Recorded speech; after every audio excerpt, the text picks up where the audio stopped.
en toda la República Argentina, pero arrancamos con este informe que preparamos con la producción. Se cumplieron en abril de este año, se está por cumplir ahora en abril de 2026, 32 años del homicidio del Rey de la Noche, de Leopoldo Humberto Armentano. Todo arrancaba así, el 20 de abril de 1994, en este lugar donde vamos a ir ahora con este informe.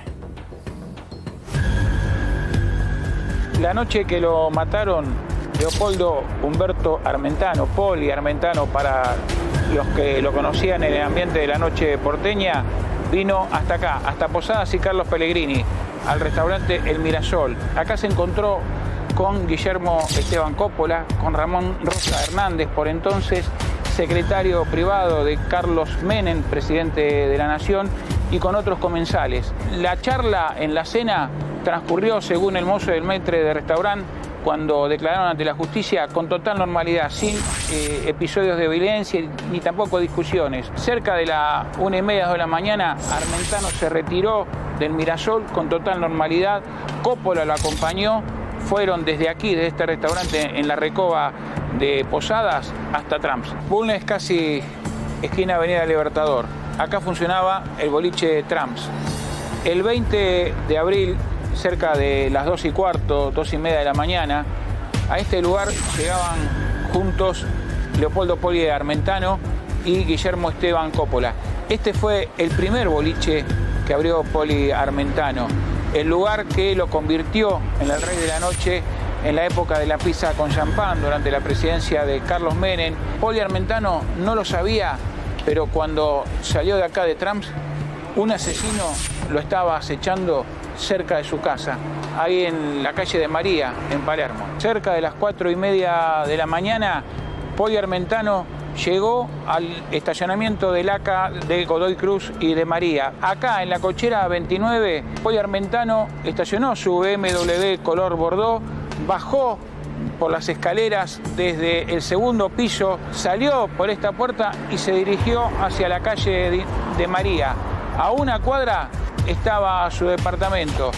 Poli Armentano en ese momento ignoraba que entre las sombras lo estaba esperando su asesino. Aproximadamente a las 4:30 de la mañana, Poli Armentano, el Rey de la Noche, transitaba y caminaba por esta misma vereda.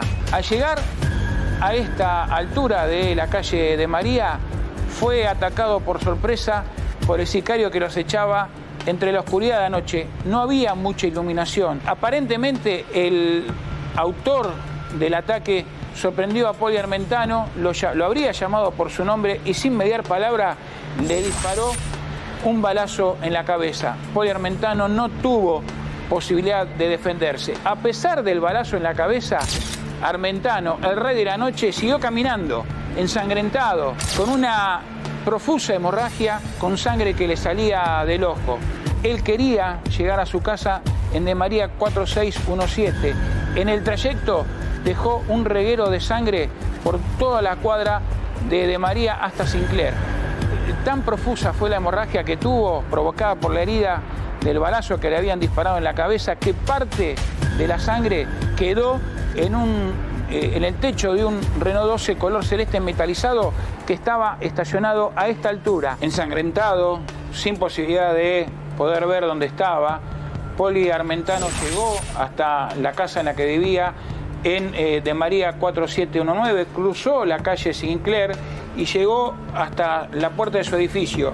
Acá estuvo apoyando su mano y su cabeza contra el portero eléctrico. En ese momento, entre las 4:30 y las 6 de la mañana, la mayoría de los timbres de los departamentos del edificio de María 4719 sonaban al mismo tiempo. El único que salió fue el portero, Luis Vizcarra, quien le avisó a otro vecino que vivía en la planta baja, a José Luis Posuto, que había una persona ensangrentada que estaba apoyada en los timbres del portero eléctrico.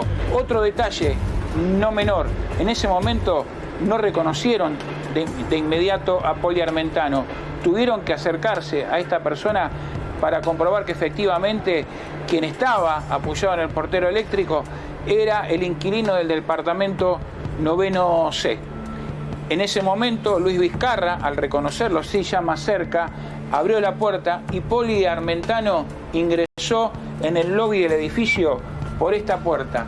Se dirigió al ascensor, él quería llegar a su casa de manera instintiva, con movimientos que no controlaba, sangrando profusamente, con la remera beige manchada con sangre, con el pantalón vaquero también manchado con sangre. Llega al SAME aproximadamente a las 6:30, el móvil 47, los médicos ven a Poli Armentano en el ascensor, lo quieren subir a la camilla, Poli Armentano se resiste porque, repito, en ese momento no podía controlar sus movimientos, actuaba de manera instintiva. Tanta fue la resistencia que opuso Armentano a que lo subieran a la camilla que los médicos tuvieron que recurrir a un policía que llegó, el móvil 223 de la comisaría 23, tuvieron que esposarlo a la camilla, tuvieron que atarlo con vendas para llevárselo desde acá hasta el Hospital Fernández. El portero, Luis Alberto Vizcarra, que fue testigo del momento en el que Poli Armentano quiso llegar a su casa, declaró un detalle muy importante. Todo este sector de la entrada al edificio había quedado con manchas de sangre de Poli Armentano. Dijo que lavó las manchas de sangre porque alguien lo había alertado de que posiblemente Poli Armentano se había contagiado de SIDA.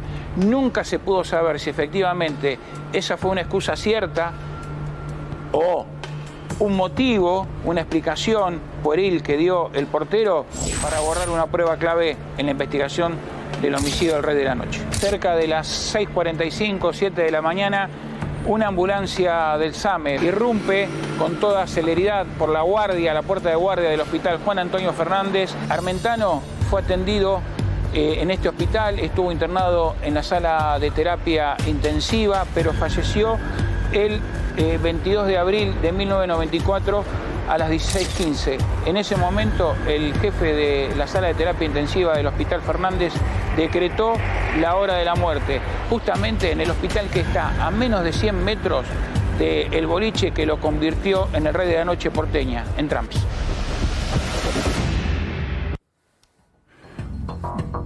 Poli Armentano, el Rey de la Noche, misterio y crimen impune. Está con nosotros comunicado Guillermo Esteban Coppola. Hola Guillermo, ¿cómo te va? Buenas tardes, gracias por estar en Caso Abierto con Abigail Oliverio.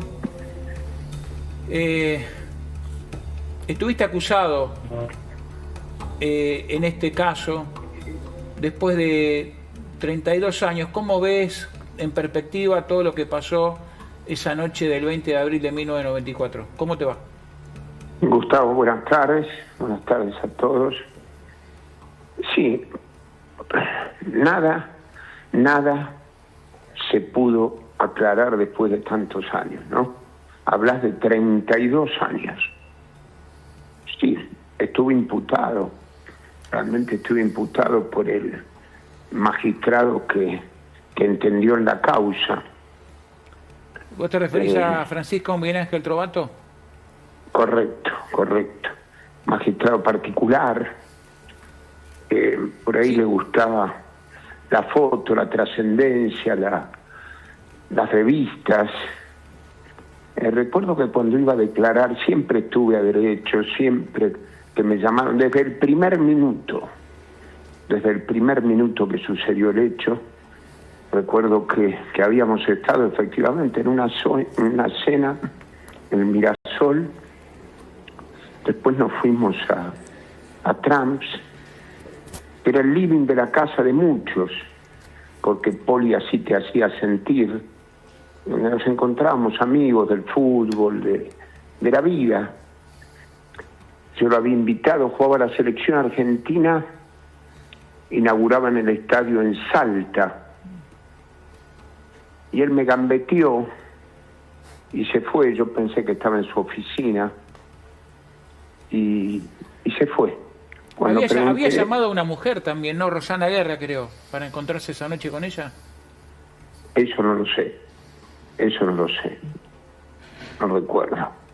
Pero nada, yo lo había invitado para ir por ahí, si nos quedábamos juntos las cosas no pasaban. El vuelo tenías el vuelo a las 8 de la mañana, ¿no? Correcto. Y yo le dije, vamos, jugaba Diego, lo había entusiasmado, y él se ve que para no decirme que no, se fue. Bueno, un amigo de él me trajo a casa. Él se fue, vos estabas en Trumps y él se fue de Trumps. Sí, se fue sin decirme. Ah, se fue sin decirte. Sí, se fue sin decirme, porque me iba a tener que decir que no, porque claro, aparentemente no tenía ganas de ir a Salta. Al final el vuelo se retrasó, iba a salir a las 8 y salió cerca de las 5 de la tarde. Sí, después, bueno, me olvidé del vuelo, si se retrasó, no sé. ¿Cómo te enteraste? Llamaban a casa, y la señora que trabajaba en casa, la señora Mari, subió y me avisó que Poli había tenido una situación como la que tuvo, como la que vivió, una agresión salvaje, brutal, despiadada. Poli iba muy al frente, un jugador de rugby fuerte, jugábamos a la pelota juntos, tenía su temperamento, el Tano Armentano, tenía su fuerza, muy amigos. Pero bueno. Guillermo, a 32 años casi sí, que sucedió esto, sí. ¿Qué crees que fue lo que pasó? Y dice, ¿cómo sabes? Yo recuerdo que lo primero que hizo fue imputarme. ¿Por qué? Porque a lo mejor si seguía alguna de las pistas que habían, la gente que trabajaba con él dio mucha información. La gente que vivía el día a día con Poli dio mucha información. Nosotros éramos amigos, Poli tenía muchos amigos. El juez prefirió imputar al conocido, al trascendente, entre comillas. ¿Para qué? Para lo que le gustaba, la revista.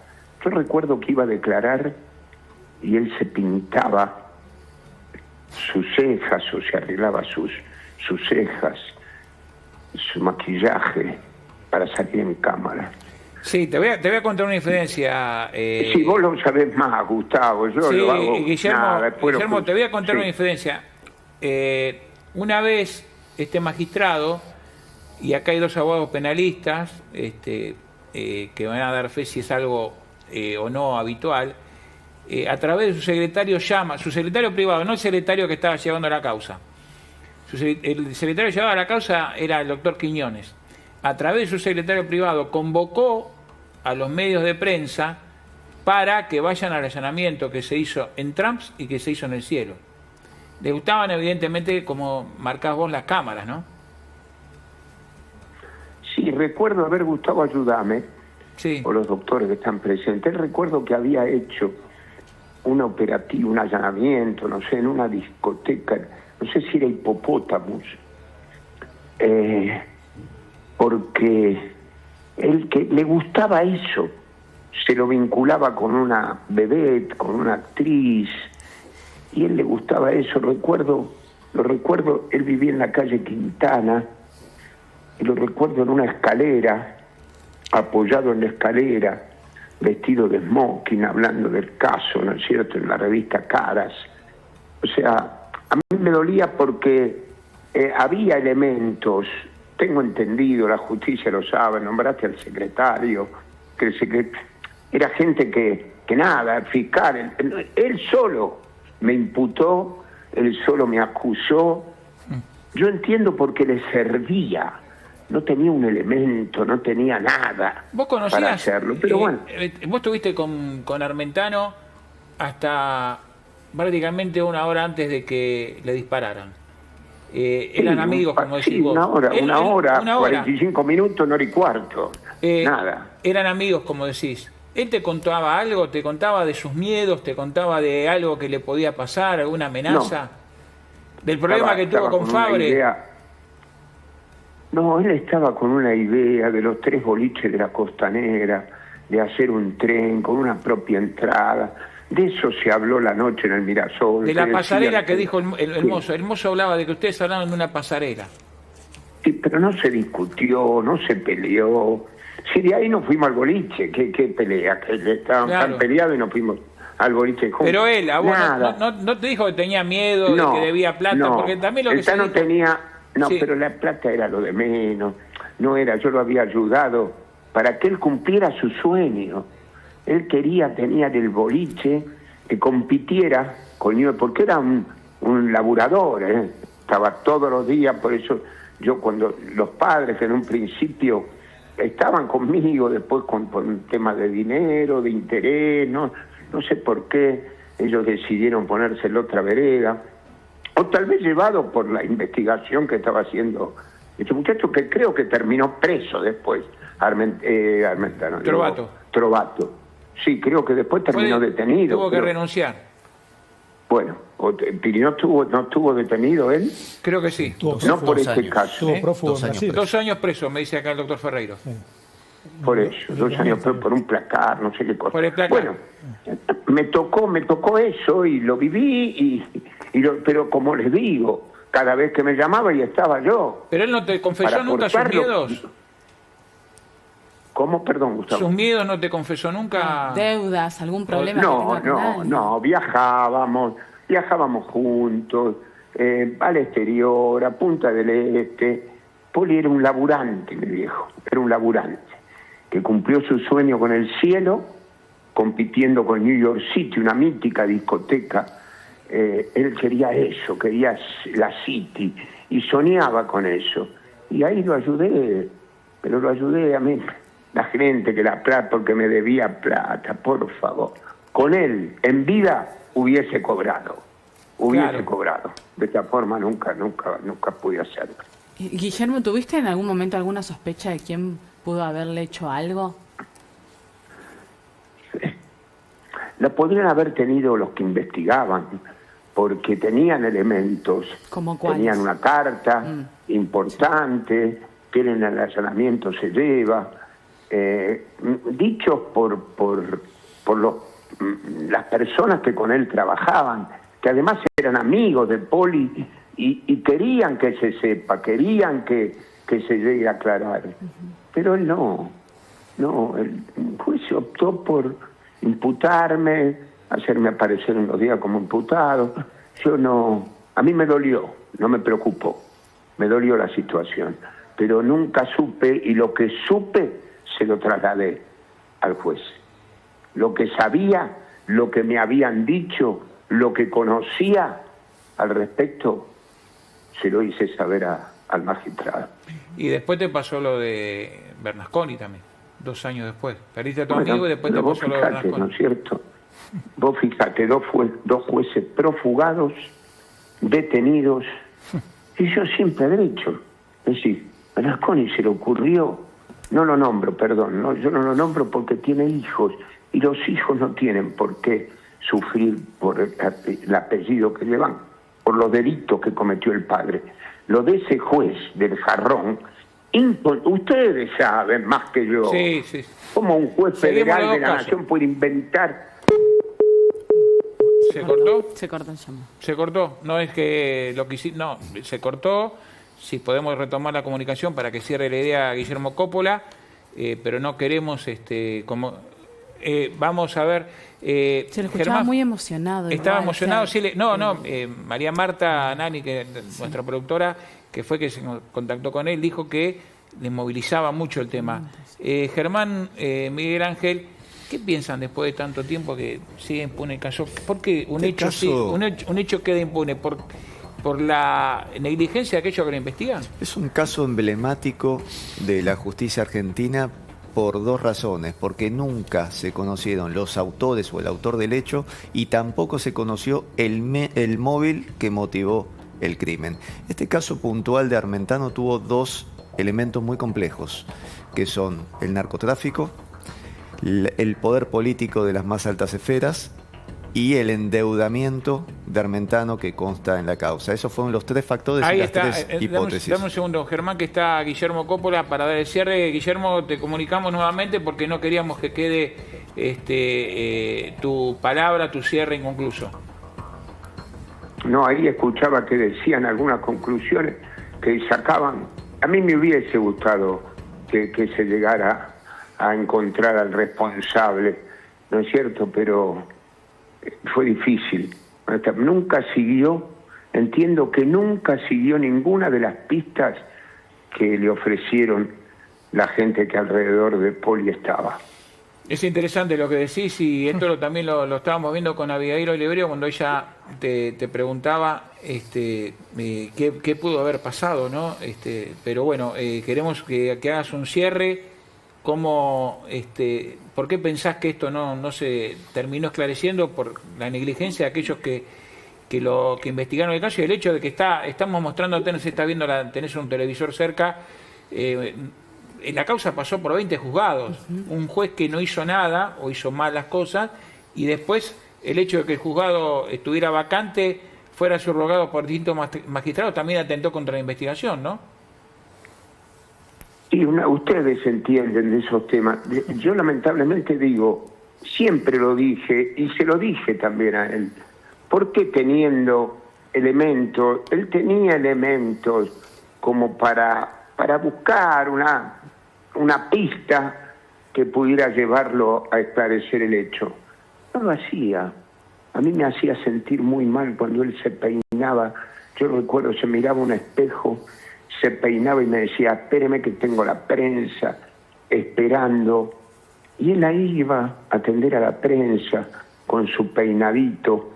Años después lo crucé en La Recoleta. Años después. ¿Y qué le dijiste? Oportunidad que no tuve con el juez de la causa del Jarrón. De Dolores.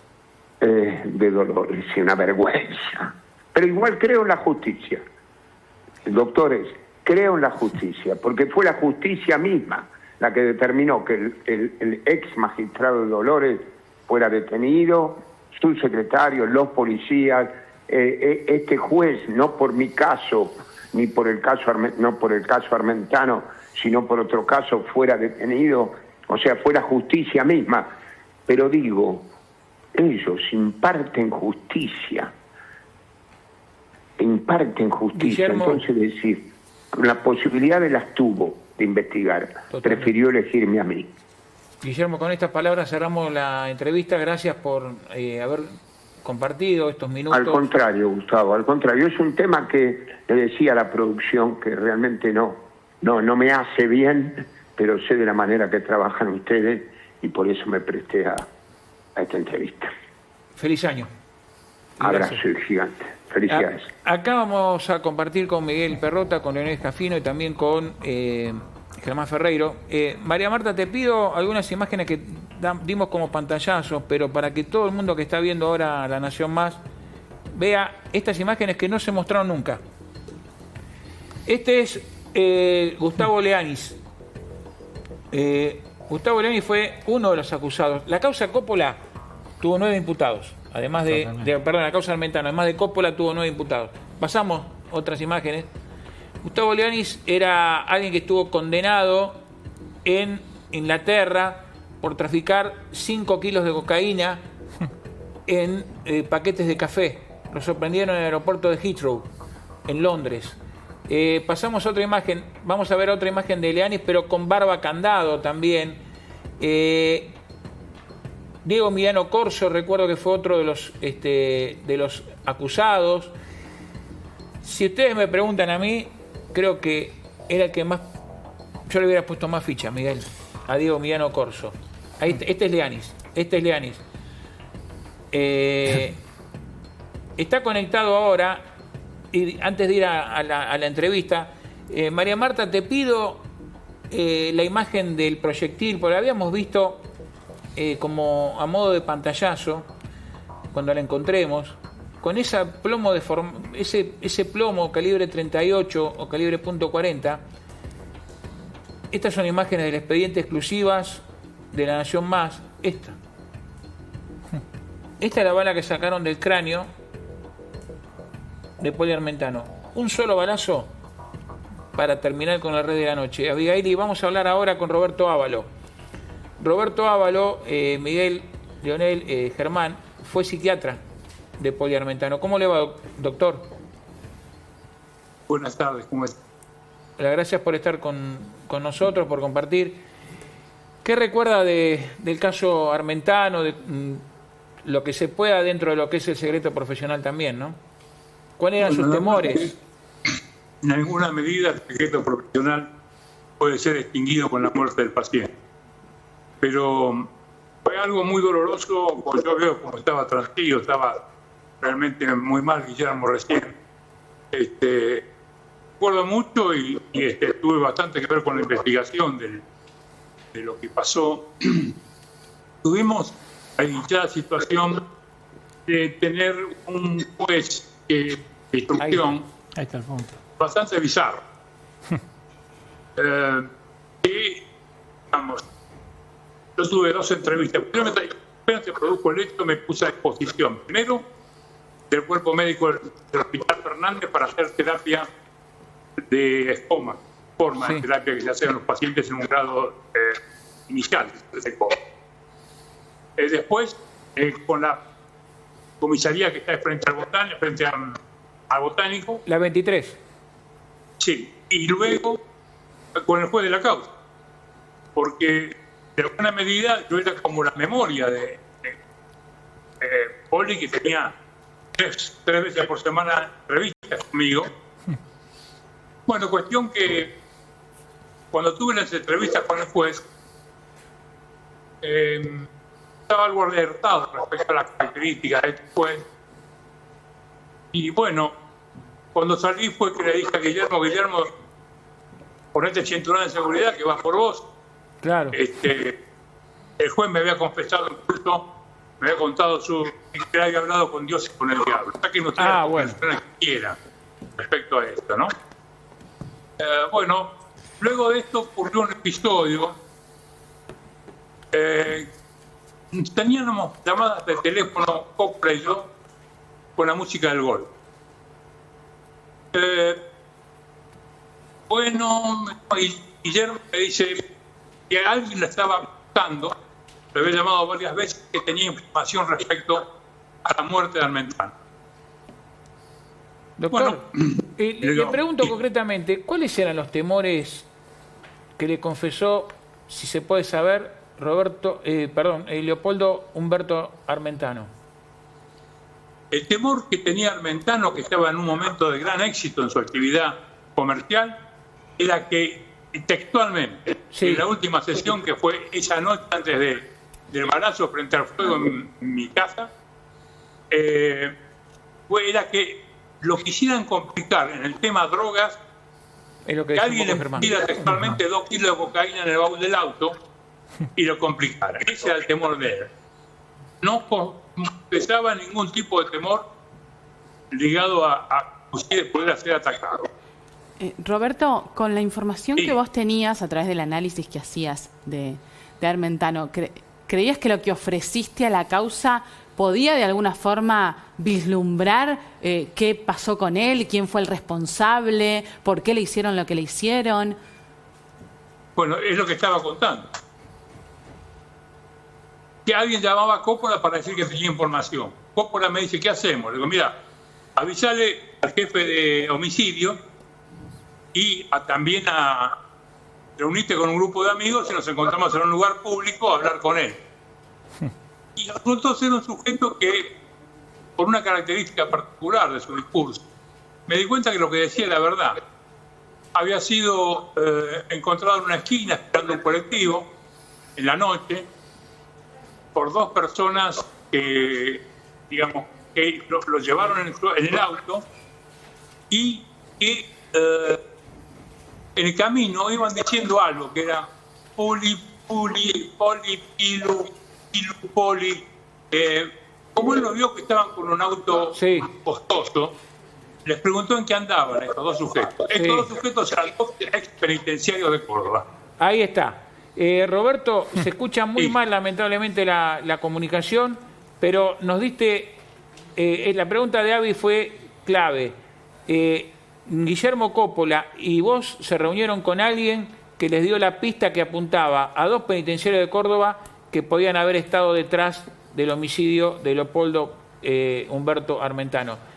Roberto, después de tantos años que nos conocemos, te agradezco con todo este tiempo que llevamos hablando, el contacto con Caso Abierto, que nos has esclarecido, y vamos a volver a comunicarnos porque el caso Armentano sigue abierto, como el nombre del programa justamente. Un abrazo y feliz año. Feliz año y gracias por la llamada. Gracias a vos, Roberto. A ver, Miguel Perrota. Acá, como decía el colega, siempre en todo crimen hay una motivación, ¿sí? Hay un móvil, hay un medio por el cual se realiza, hay una planificación. Y entiendo que eso está dentro de la cabeza del delincuente, que lo perpetrará como un plan concertado con más personas o no, ¿sí? Ahora, el juez que interviene en una causa así, no nació juez, no lo escupió el sistema de la facultad un día pasó de ser estudiante a juez. Iban todos, mirá la foto que preparó la producción, claro, iban todos. Pero ahí. Ha sido juez, ha sido secretario, prosecretario, ha estado 20 años trabajando en la justicia, ha ganado un concurso para ser juez, ha sido nombrado como juez y seguramente no habrá sido su primera investigación. Por lo tanto, digamos, yo creo que la principal razón por la cual hoy no hay un responsable por este crimen es justamente por la calculada o no ineficacia de la investigación judicial. Me está escribiendo Fernanda Villar, que fue novia de Poli Armentano. Fernanda, no sé si me podés escribir o porque si puedo hacer público lo que me estás diciendo o no, pero en este momento nos estaba viendo Fernanda Villar y me está escribiendo. Me contabas, Miguel, para redondear la idea, entonces... Que justamente, digamos, que si hoy no hay ningún responsable es porque cada segundo que pasa, que dicen que es la verdad que huye, ha pasado muchos segundos de que se cometió el crimen, los primeros investigadores no hicieron lo que tenían que hacer y dejaron el camino abierto para que la verdad se escape y con eso los responsables. ¿Qué nos puede pasar a nosotros como vecinos, como ajeno a este sistema, ¿no? De encontrar y, bueno, bienvenido el recuerdo o este nombre después de 31 años que no haya algo resuelto, pero por culpa no por ineficacia. Claro. Porque una cosa es la ineficacia, yo soy ineficaz, me equivoco, no puedo hacer, pero si soy responsable de no hacer, ahí está el problema. Lo escuchaba tranquilamente a Guillermo y al doctor, digo, ¿qué nos espera como sociedad, no? Si el juez suprema, parte de la justicia, tiene que imponer justicia. Ese juez que estuvo 100 días prófugo en Brasil, que lo expulsaron de Brasil. Por eso digo, Germán, un breve cierre. Hay que tener en cuenta algo muy claro en esta causa, que lo dije anteriormente, que es la vinculación con las más altas esferas del poder político de la época. Totalmente. Un gran jurista italiano, Francesco Carrara, decía: cuando la política entra en tribunales, la justicia sale por la ventana. Tuvo mucho que ver en este expediente, lo que tuvo que ver, incluso la participación en reuniones, el jet set de la época tenía vinculación directa con Armentano, y no quiero decir ninguna responsabilidad penal, sí la distorsión o el desvío posiblemente de la investigación en ese punto. Exactamente. Acá estamos viendo si me autoriza o si Fernanda Villar, antes del programa la podemos sacar al aire o quiere hablar. Fernanda Villar, recuerden, fue novia de Poli Armentano. Después tengo una carta para leer, pero no está vinculada al caso Armentano. Abigail, ¿qué conclusión sacás después de esto, antes de ir al móvil que tenemos preparado información urgente? Escuchando a Germán, a Miguel, bueno, también a Lionel, uno claramente piensa y dice, ¿por qué se tapó lo que se tapó? No estamos hablando de personas inexpertas ni mucho menos. Acá algo se quiso tapar, acá había una vinculación política directa, como recién remarcaban, y uno se pregunta cómo puede ser que hace casi 32 años ha sucedido este crimen y no se sepa absolutamente nada. ¿Cuántos armentanos hay? ¿Cuántos armentanos hay? Totalmente. Tenemos información urgente.